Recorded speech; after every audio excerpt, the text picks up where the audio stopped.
Good morning. Good morning, ladies and gentlemen, brothers and sisters. What a great day, all right?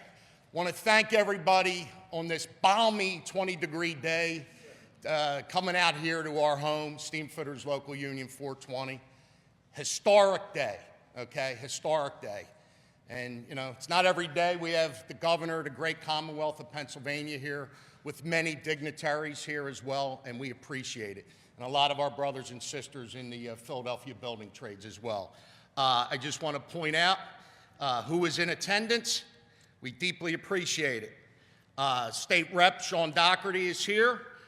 We have Rep Eddie Nielsen, recently retired from Local 98, Eddie Nielsen, right? Senator Joe Picozzi, we thank you for attending as well. My good friend Danilo Burgess, where's Danilo? There he is, right? And Jason Dawkins, thank you so much for being here. Listen, and staff from Martina White. Martina gave me a call. She already had a scheduled event, so thank you for being here. Right? Many of you who I just named, they've been here over the years, sure, right? For different events. We appreciate the friendships. If I can, I got a couple notes here, but this is an excited day. It's an honor and a privilege to be able to stand here amongst, everybody here, and especially with our apprentices that are here as well. Let's hear it for the apprentices.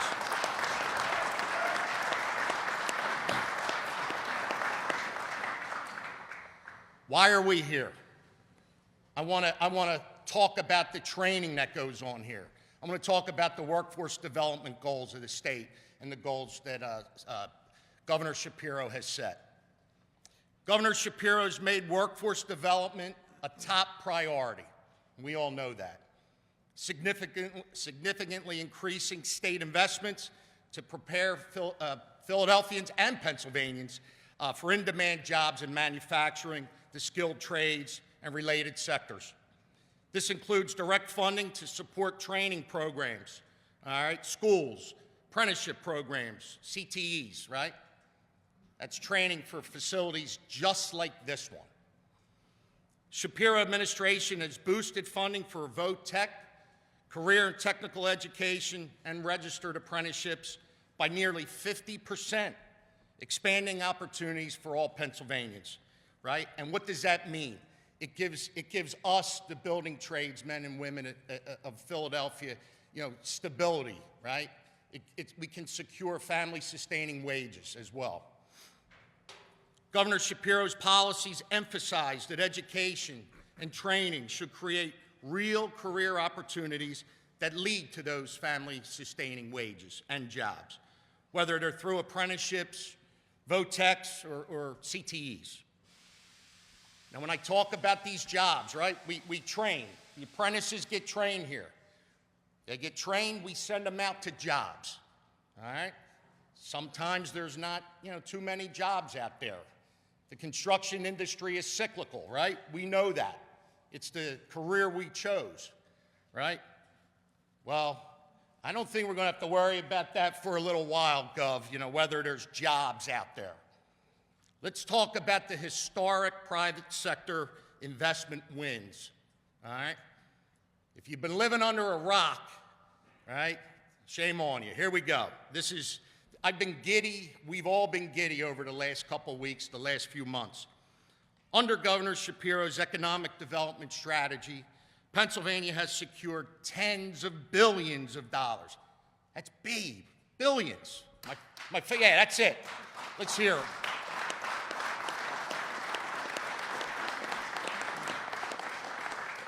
More than almost $32 billion in private sector investments are committed across this great Commonwealth, bringing over 16,000 jobs and broad economic growth since 2023 when Governor Shapiro took office. Let's talk about two of those big projects that are coming up. Well, that one is happening just a stone's throw from here in Fairless Hills, Bucks County, right? Amazon announced a $20 billion investment to build AI and cloud computing campuses in Pennsylvania. My business agents that are here, Gov, we got in our car and in our cars and we made the trek up to Berwick, PA for that historic announcement, right? just fabulous to watch that announcement happen. It's the largest private sector investment in state history, right? Let that sink in, fellow brothers and sisters, right? As part of that agreement, the state also committed $10 million to expand workforce training throughout in the VOTEC, the CTEs, and the apprenticeships throughout the state. Let's talk about what just occurred last week. Historic announcement, and he's not finished. Life science and manufacturing, the big Eli Lilly announcement up in the Lehigh Valley. Big, $3.5 billion.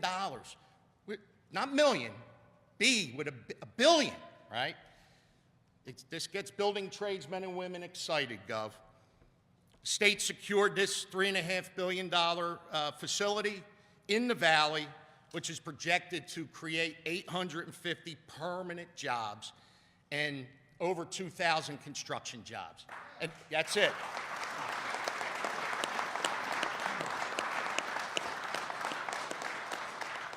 Governor, in our world, again, we look for stability, within our families. And when we know there's work present and coming up, it creates a good feeling for the brothers and sisters in the building trades. We don't have to worry, where the next job's going to come. And listen, brothers and sisters, ladies and gentlemen, there's more announcements coming. Mm-hmm. And like I told the apprentices in the class we were just in, right? Nobody knows, right? This stuff starts behind the scenes, right? I tell a quick story. I have a friend with Eli Lilly, right? And I gave him a lot of grief when they made an announcement a year ago, 10 months ago, to go to Virginia.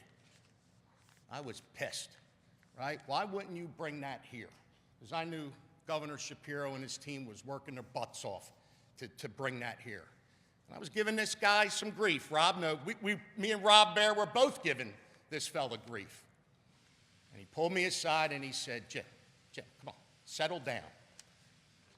I can't say too much, but your governor was working his ass off. He never quit. That's what he told me. He never quit. He's not taking no for an answer.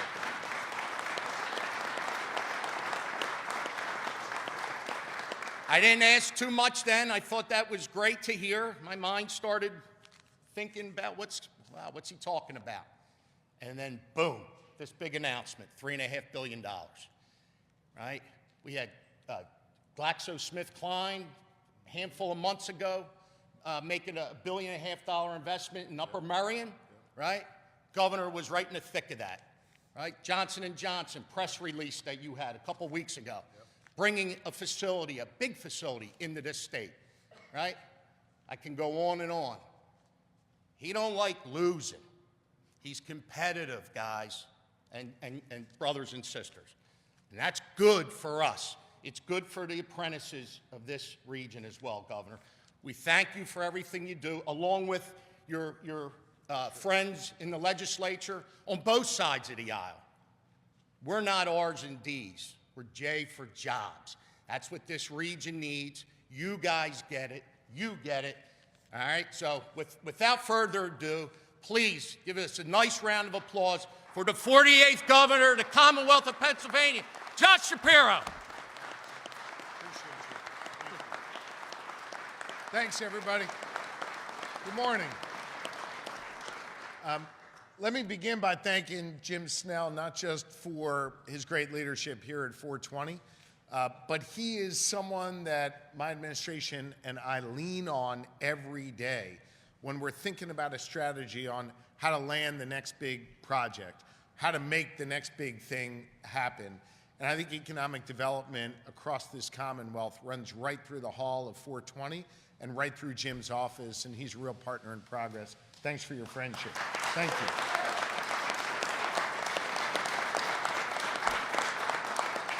And typically when we're talking to Jim, it's with Secretary Rick Seiger, who joins us here today. I think it is important to note that we're joined by the Secretary of the Department of Community and Economic Development. Think about that for a moment.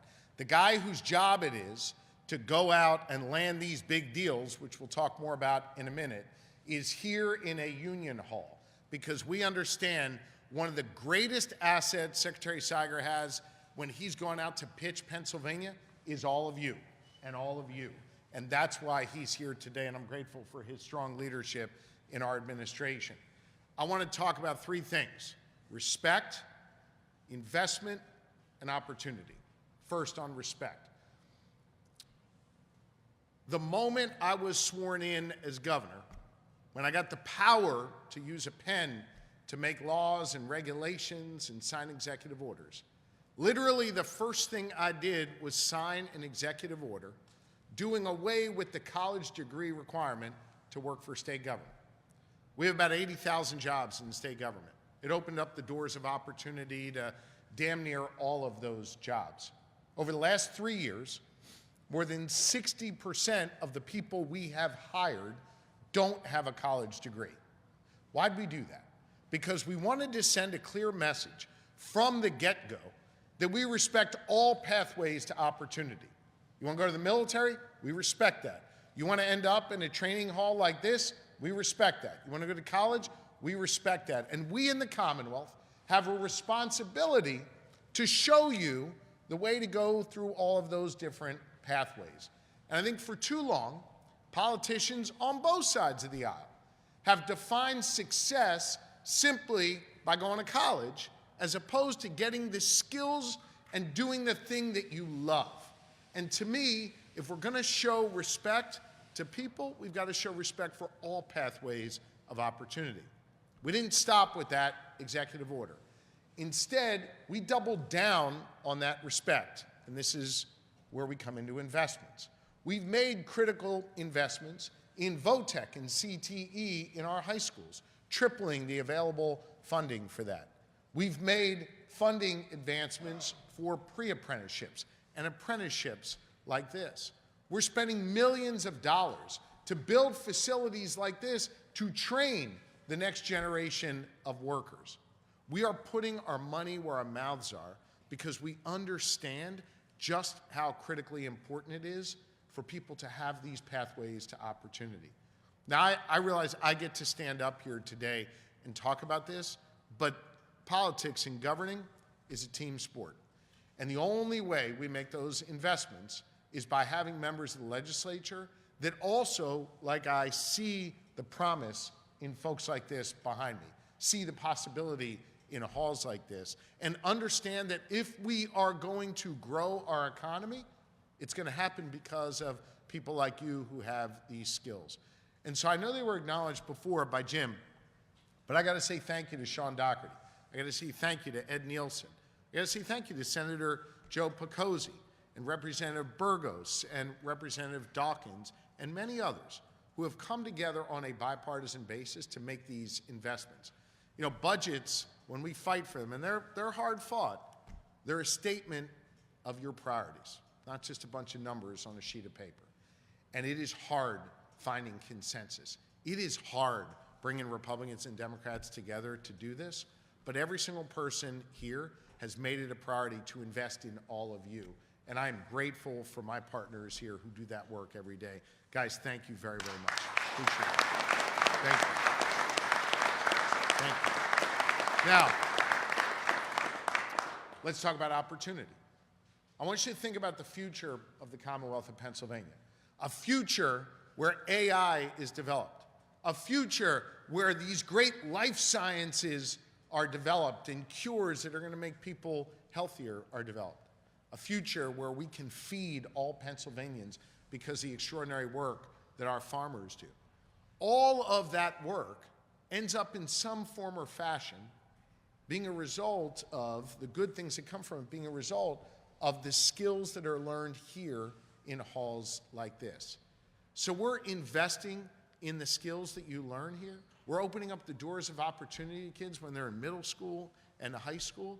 And what we're doing is working. Pennsylvania now has the only growing economy in the northeastern part of the United States. It's because of our workforce. It's because of our energy and the fact that we're harnessing it. It's because we're making these investments. It's because we've come together to cut taxes 7 times to put more money back in people's pockets.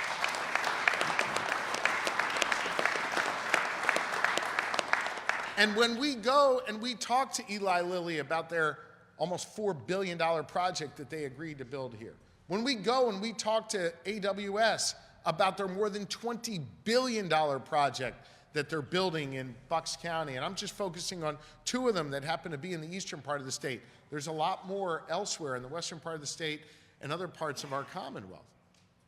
The thing that Secretary Seiger and I pitch is that we've got the workforce. We've got the know-how. We've got the speed to be able to build these. And so when I think about the opportunity our Commonwealth has to grow our economy, to be a model for the rest of the country, I think about places like this, which is what brings us here today. The Commonwealth of Pennsylvania is investing millions of dollars in building this facility together with Jim Snell and his leadership so that we have more apprentices like these guys that can create more opportunity for us in the future. So it starts with respect. It then goes to investments like all of these folks have joined me in making, and that creates opportunity. And Pennsylvania now has extraordinary opportunity. Think about this for a minute. We have landed more private sector investment in the last 2 years than in the 15 years combined before that. Think about that.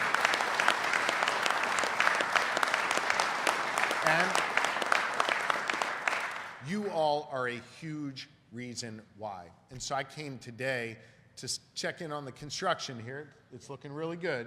Looks great. But I also came here to say thank you. And I want every apprentice standing up here behind me to understand their role going forward, to get these great skills, to be able to use their hands and their brains and their minds to build extraordinary things. And I also want you to understand that it's not just a job. You're building the future of this Commonwealth, and we are so damn proud of you, and we appreciate you. So, it's my pleasure now to bring up to the podium someone who embodies that hope and that optimism I have for this Commonwealth. Someone who's going to help bring more opportunity to the work to the building that's going to go on here and the opportunity that's going to have for all Pennsylvanians as a result of that construction. Someone like Eliza Goldstein is going to be able to build something that's going to create jobs, that's going to help people put food on their tables, that's going to help look out for kids to get what they need. Her pathway into this union is extraordinary. I'm excited for you to learn from her. She embodies the spirit of the trades, and she embodies the great future and the hope of this Commonwealth. So Lisa, it's my pleasure to welcome you to say a few words. Lisa is also a former hooper, I understand, too, so maybe you can talk a little bit about your hoop skills. And I just want to say to everybody here, every member of the trades, thank you for what you do. I appreciate you. I respect the hell out of you, and our future is bright because of you. Eliza, the floor is yours.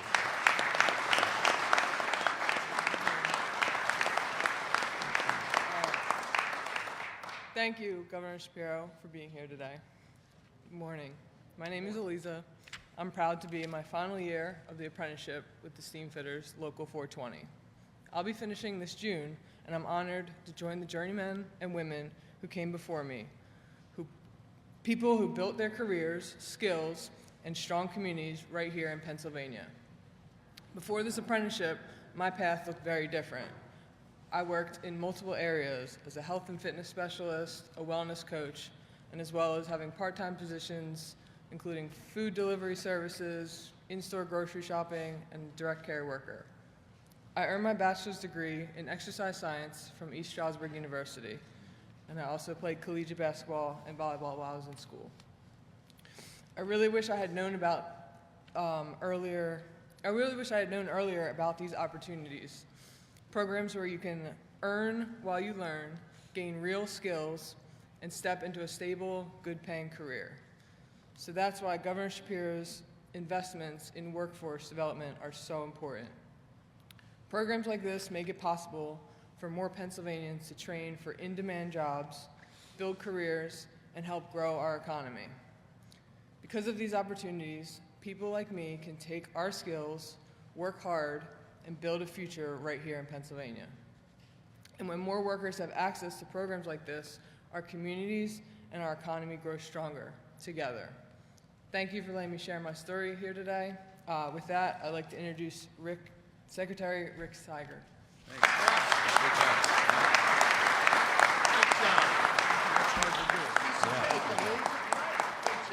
All right. Well, good morning, everybody. Thank you for that amazing introduction. It is really good to be here today at Local 420.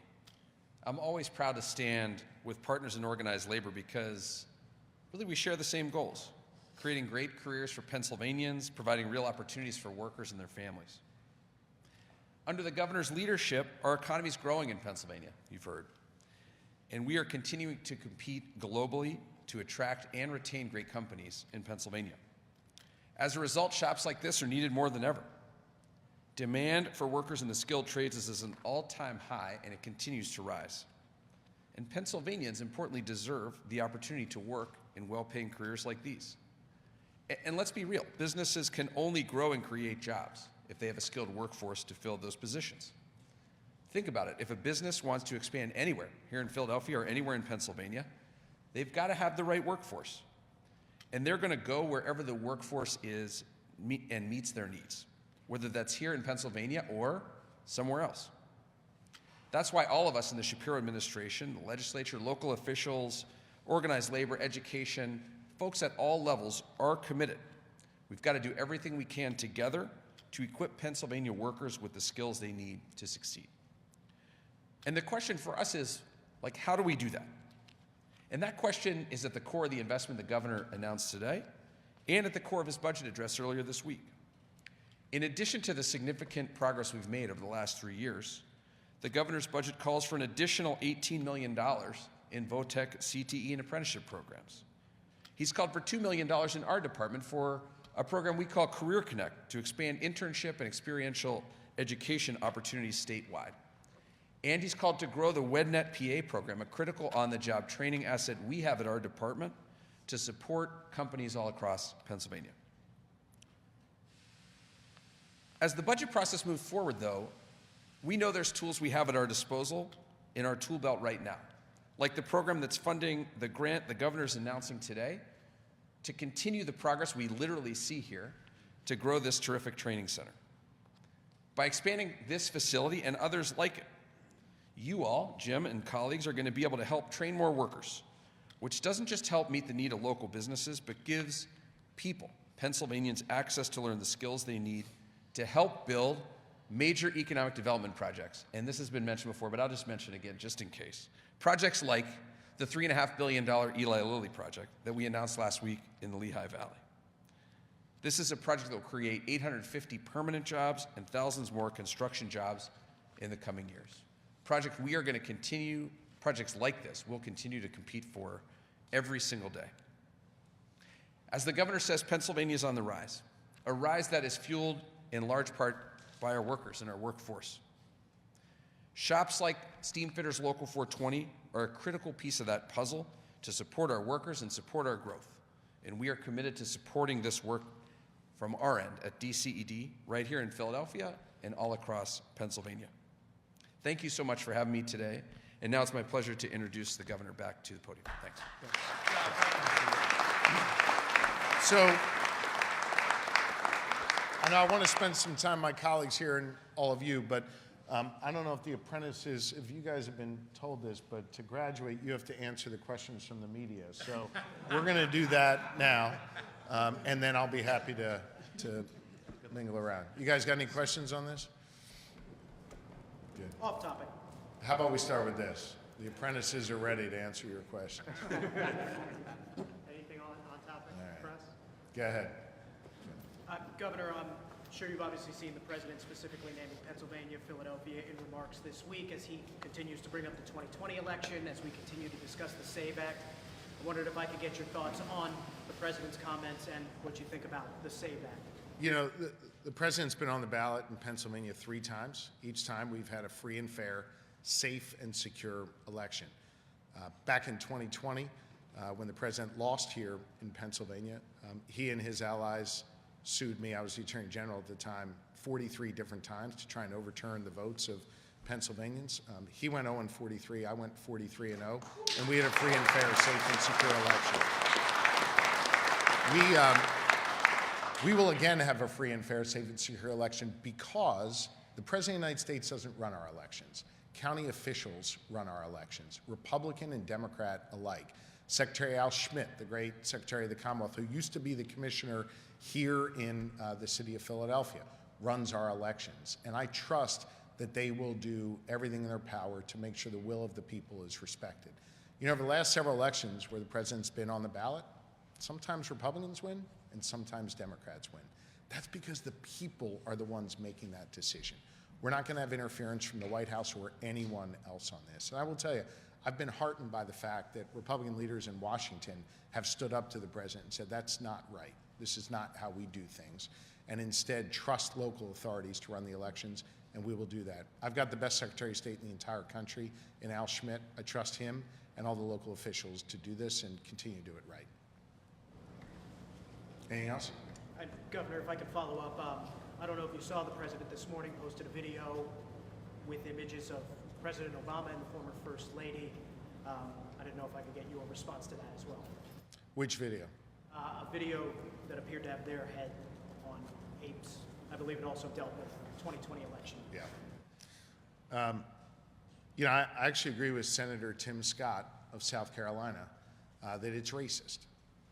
I mean, the idea that anyone would post a video like that, let alone the President of the United States, someone who's supposed to find ways to bring us together, someone who's supposed to appeal to our better angels, this guy seems to always find a lower and lower common denominator.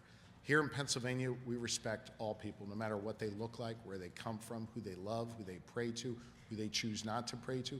We don't scapegoat others, and we certainly don't peddle in racist videos and other racist statements like this president has made. He needs to do better, and I think the good people of Pennsylvania recognize that.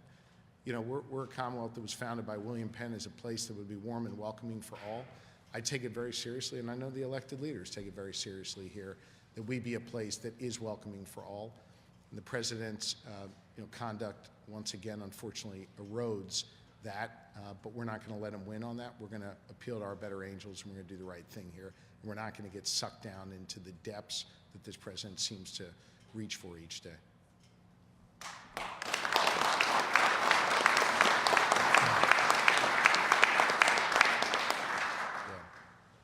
Anybody want to ask the apprentices a question? I'd prefer that. Go ahead. Are you? You got to speak up, okay? You got to speak up. I'm sorry, sir. What's your reaction to ICE's purchase of a warehouse in Berks County to use as? The federal government did not give us any advance notice. I am strongly opposed to the purchase of this warehouse that, frankly, should be used for economic development in Berks County. I'm strongly opposed to it being used for an ICE detention center. We are exploring what legal options we may have to stop it. I think those options are fairly slim, given that the federal government is the purchaser.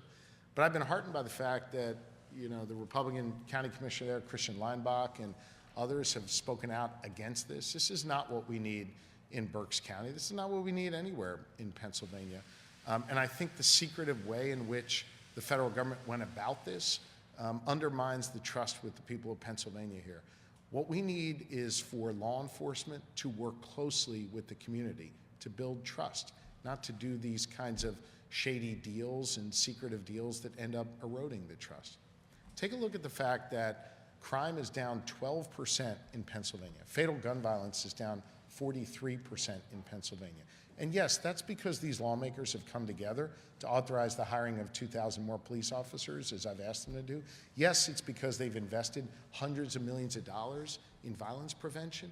But the most important tool we have as a Commonwealth to reduce crime and to make our community safe is the trust that law enforcement builds with the community. The federal government, through ICE, is eroding that trust. And I think building this facility only further complicates that relationship and makes it harder for us as a Commonwealth to go forward. Again, hopefully the local government, who will likely have some permitting power here. Hopefully they don't approve these permits. They don't allow the federal government to build this facility, and we're going to be working closely with our local partners on that front to see if it can be stopped. One more question, guys? Anything else? Great. Thanks, everybody.